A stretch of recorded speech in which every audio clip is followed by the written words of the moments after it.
شخصیات موجود ہیں جن سے ملنے کی مجھے بہت عرصے سے میں تمنا کر رہی تھی. مجھے بہت خوشی ہے.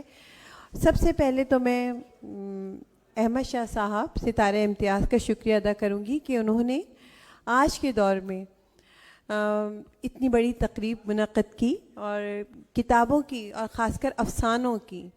مجھے یہ لگ رہا ہے کہ ہمیں وہی اچھا لگتا تھا 3 عورتیں 3 کہانیاں کہ ایک پیج پہ کہانی ختم ہو گئی، لیکن یہ 1100 صفحات پہ مشتمل کتاب پڑھنا بہت ہی زیادہ مشکل بات ہے.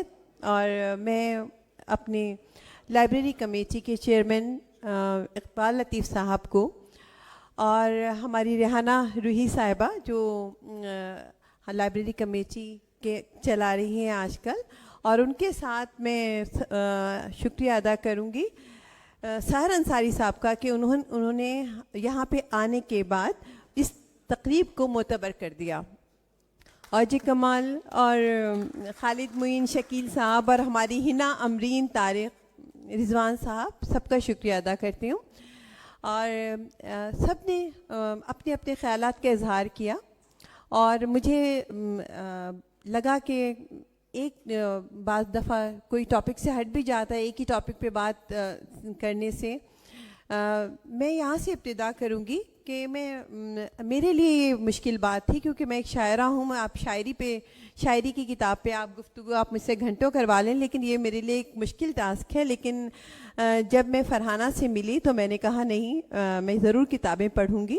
میں سچ کہوں تو بہت تو نہیں، لیکن بیچ بیچ سے میں نے ورق گردانی کی اور مجھے بہت ہی اچھا لگا کہ آج کے دور میں انہوں نے اتنا وقت دیا کہ جب ہم اپنا ایک شعر لکھنے کے لیے ٹائم نہیں نکال پاتے اور موبائل میں سیو کر رہے ہوتے ہیں.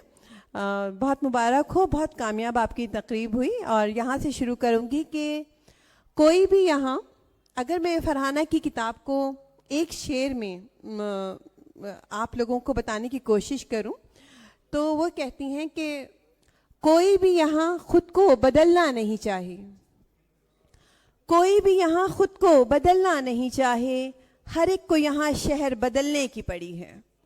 اور کردار، کوئی بھی یہاں خود کو بدلنا نہیں چاہے، ہر ایک کو یہاں شہر بدلنے کی پڑی ہے.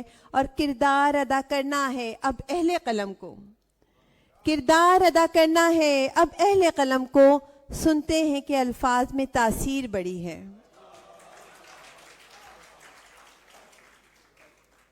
بہت کم ٹائم لوں گی آپ لوگوں سے کہ کتابیں استاد بھی ہیں اور دوست بھی.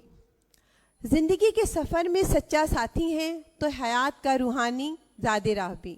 کتابیں رہنما بھی ہیں اور شخصیت ساز بھی. کتابیں معاشرے کا اثر قبول کر کے لکھی جاتی ہیں تو یہ سماج کی تشکیل بھی کرتی ہیں. کتاب ایک ہوتی ہے مگر اس کے زاویے ہزاروں ہوتے ہیں. ملک اور سرزمین اپنی معدنی وسائل، جہازوں کی تعداد اور فوجی استحکام اور اجناس کے ذخیرے سے نہیں پہچانی جاتی. نامور شخصیتیں ملک اور سرزمین کی پہچان بنتی ہیں. اسی طرح فرحانہ زبیری نے صبح کے اجالے کے نام سے کوئی ایجنڈا نہیں بلکہ اپنی خواہشات کا اظہار کیا ہے. وہ پاکستان کے مستقبل کو چمکتے ہوئے سورج کی طرح دیکھنا چاہتی ہیں. وہ ہر پاکستان میں رہنے والے فرد کو رنگ و نسل سے، فرقے سے اور مذہب سے آزاد ہو کر کامیاب دیکھنا چاہتی ہیں.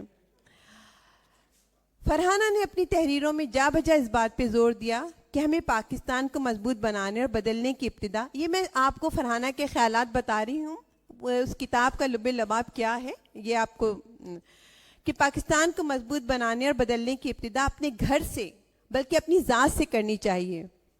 کیونکہ ہم اپنے گھروں کے ڈرائنگ روم میں بڑی دل آویز باتیں کرتے ہیں اور سب کو بہت ہی اعلیٰ تجاویز دیتے ہیں، مگر ہم خود کو بدلنا نہیں چاہتے. آخر ہم کب خود کو بدلیں گے؟ فرحانہ کا یہ سوال ہے کہ آخر ہم کب خود کو بدلیں گے. فرحانہ سے میں نے کئی بار طویل گفتگو کی، صرف یہ جاننے کے لیے نہیں کہ میں تیرا حسن تیرے حسن بیاں تک دیکھوں، بلکہ اس لیے کہ ان کتابوں میں جو تحریر ہے اس میں کوئی نہ کوئی رنگ تو ان کی گفتگو میں ہوگا، ان کتابوں کا کوئی رنگ تو گفتگو میں ہوگا. اور میں نے ان سے گفتگو میں کئی ایسے سوال کیے جس کے جواب مجھے مطمئن کرنے کے لیے کافی تھے کہ واقعی یہ کتاب حب الوطنی کے جذبے کے تحت لکھی گئی ہے.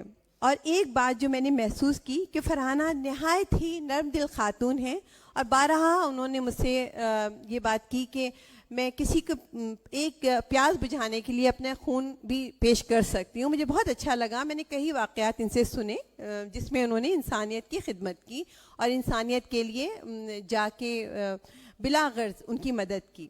فرحانہ کہتی ہیں بلکہ سوچتی ہیں اور چاہتی ہیں کہ فرد سے معاشرہ تشکیل پاتا ہے. ہم انفرادی کوششوں سے معاشرے اور پاکستان کی بہتری کے لیے علم اور قلم کیوں نہیں اٹھاتے؟ فرحانہ کے ذہن میں ہزاروں وہ سوال جو ان کو جنم لیتے ہیں، ان کا جواب ہی ہمارے پاس نہیں ہے. نہ معاشرہ ان سوالوں کے جواب دے سکتا ہے، نہ ہی کوئی حکمران. فرحانہ نے اپنی تحریروں میں ایک بات پر بہت زور دیا، اور وہ جملہ تھا آخر کب تک.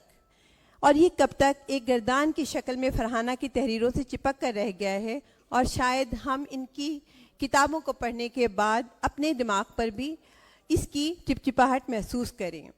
اور فرحانہ نے میڈیا پر کڑی تنقید کی ہے، اور پاکستانی میڈیا پر خاص کر. وہ انڈین میڈیا سے تو مطمئن ہیں اور کہتی ہیں کہ ہم افراد کی سوچ بدلنے میں کامیاب ہو گئے تو ہمارے مسائل حل ہو سکتے ہیں.